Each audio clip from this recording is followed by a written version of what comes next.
Okay.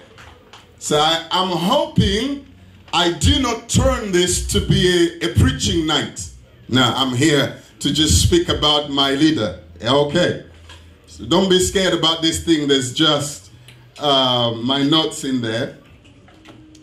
And the statements that I had put down together from the mouths.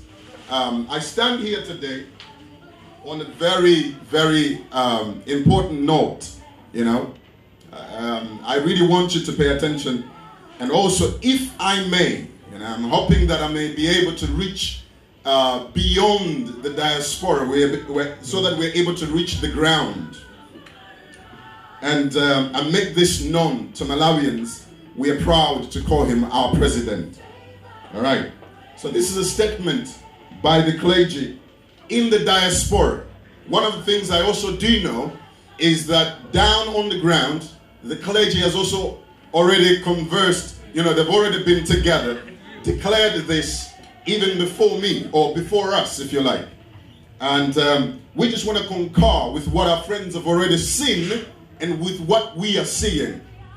All right? Are you still here? Amen? Okay. So the story goes, I'm going to give you just a little bit of a flashback of a background about Malawi, its democracy, where we are so far, and what we think must happen. And I think Chris Banda, thank you, an honor and pleasure to meet you, has really given us tips. I know if you give him the platform, he will sit us down here until 12 midnight. I can tell there's manifesto in that guy. Come on, give him a good clap for you. You did well. I mean, I know there's so much, you are loaded with it. So, you know, let's do this. Come 21st of May, let's bring it into action. I'm not a politician, so I'm not here to give you a political message. But I'm here to do one thing that I believe must be done. Every one of us must have a say and a voice to be able to usher in change. We need this change down on the ground. Let me speak in my language on that one. I've been here for 17 years. And that's a statement I'm going to quote. I thought I'm one of the best guys. You know, I've made it. You know what I mean? Like Chris says, we've been here. Maybe we should be preparing to go back. Maybe some of us are on a mission right here. Fine. But if we can go back and if we have to, let's do that. Come 21st of May. And that is only when Dr. Lazarus takes office. Nobody else, guys. Guaranteed. Trust me. And you can do better than that. Come on. Trust me. Guaranteed. When Dr. Laz takes office on the 21st of May. Yes. You can think security. You can think developing yourself again. But other than that, I guarantee you we are back to games. Here it is. Malawi has come this far, but without much help from its leaders over the years, who leave much to be admired when it comes to politics and the affairs of our nation. There is not much zeal and will in people to vote like they did in 1992 when we voted for a democratic Malawi, hoping that we would see a blossoming Malawi from the shackles of fear and torment under the one-party system. There was excitement and hunger to see a true emerging nation that now would share some value of prosperity and wealth, evenly distributed, and where people's voice was heard and respected. But the opposite is true. And most of you will agree to this. As a Malawian today, I have no confidence in the leadership that runs the affairs of our nation because of too much greed that has been demonstrated by so many that have come to power after Dr. Hastings Kamuzu Banda. Needless to say that I wish we went back to the days of late Dr. Hastings Kamuzu Banda. Not that I enjoyed all that he did as we found fault with his government then, but there was so much hope around and was a dignified leader who looked after the people in many ways. I personally recall from the days of old. I come from Karonga. Karonga district was able to feed the villagers with milk every morning.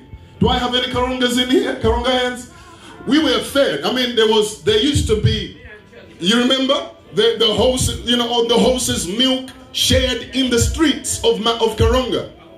I don't know about where you come from, but I experienced it under the leadership of Dr. Hastings Kamuzabanda. Now listen to this. I recall that the hospitals were true healing places where we all went with confidence to be healed of our infirmities. They really cured most sickness and diseases, although not all. We looked no further than Queen Elizabeth Central Hospital in Blantyre and in Lilongwe and Mzuzu Central Hospitals, which were major healing places and provided hope to many Malawians. Also needless to tell you that in 2006, I, Chancy Munthali, I lost my mother to meningitis at Mzuzu Hospital, which is one of the main central hospitals in the country, due to lack of medicine, which under the one-party system were readily available, and I mourn her loss to this very day. Because it is annoying to learn, listen to this, it is annoying to learn that meningitis is not a killer in the older generation, but it can be a killer in the younger generation, babies, if not quickly detected and treated. Now, why did I have to go this far to explain? Well, under democracy, the cry of the poor has been neglected, and the rule of law has been wiped out. The gap between the rich and the poor has worsened. Malawi has not progressed, but regressed.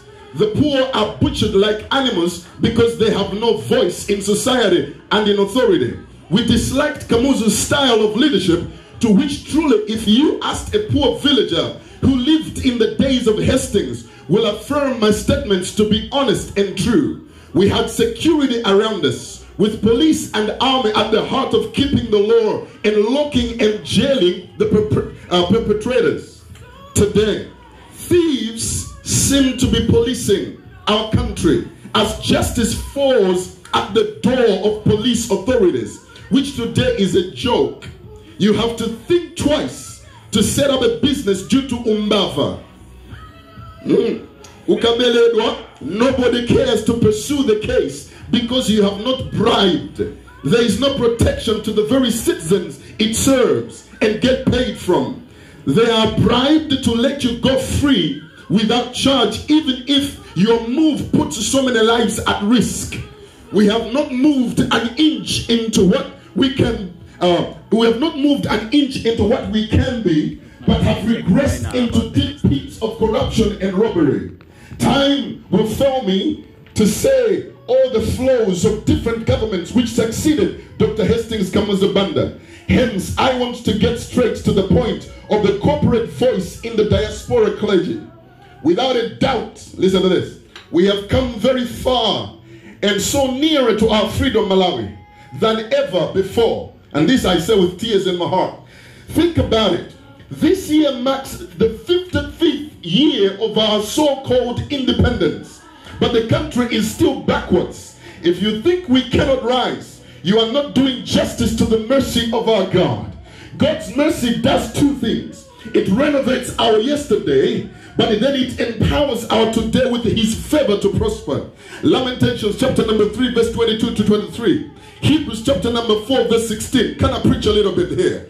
We need to realize that God is full of mercy, and the prayers have gone up long before. It is time that Malawi gets delivered. Listen to this one. Psalms 46 verse number 4. Amen. It says like this: there's a river whose streams shall make glad the city of our God. It's not all rivers, listen to me, and this is the reason why I stand boldly. And I know that some of the Malawian pastors probably who are not here tonight. Thank God for my dad, Reverend Jonathan Sikwesi of the Living Waters Church. Yeah, come on, you can give him a good clap for him. Thank God for my dad who agreed to join me tonight. Reverend Nelson Blue, the people, and not only that, I have, not only just in the United Kingdom, we have voices from across the world. I mean, Reverend Harold Muyenza from the United States of America, Canada, Kenya, talk about it. They've all affirmed. I mean, in South Africa, others, we are spread out. We're in diaspora. But our cry is, deliver Malawi. Amen. Deliver our nation. Amen. And we do not see anybody else. Listen to the following statements. We don't see anybody else other than Dr. Lazarus Chakwera. I'll say that statement again. It's not all rivers. Psalms 46 verse 4 says, there is a river whose streams shall make glad the city. What it calls for, listen to this. It calls for us to have a spirit to be able to discern if we are to know this is the healing river. Not all rivers are healing rivers. I want to say to you, I look at political parties as the rivers that are fighting to water Malawi. And if we are not careful, we will find ourselves with the dirt that is buried in most of these leaders that are saying, I'm going to do this, I'm going to do that. And I still stand by my statements. Malawi does not need a political eloquent leader. Malawi needs a deliverer, somebody with God's mission at heart. So here it is.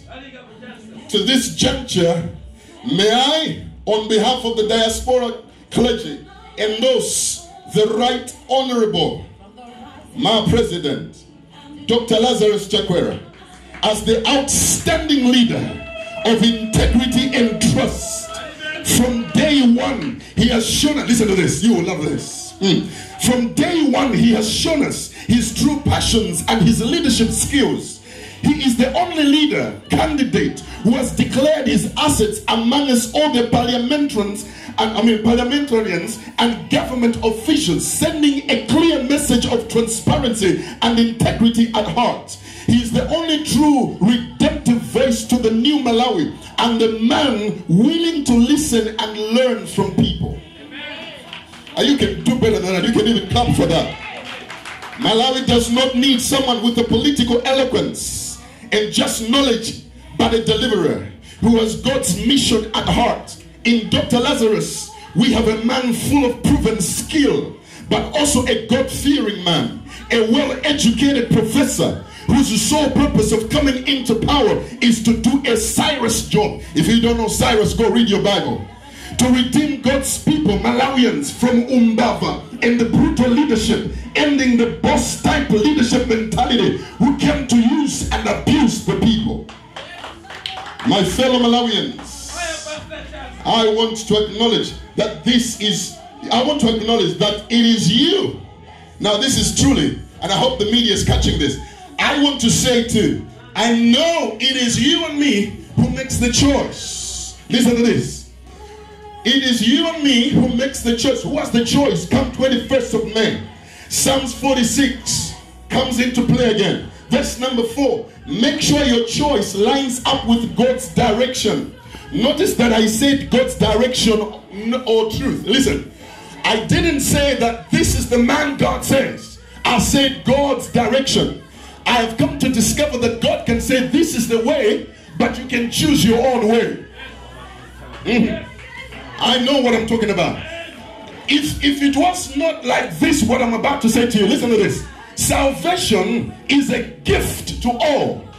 Salvation is meant for everybody to be saved. But not everybody is saved. You know very well. I'm a preacher and I know exactly that not everybody is saved.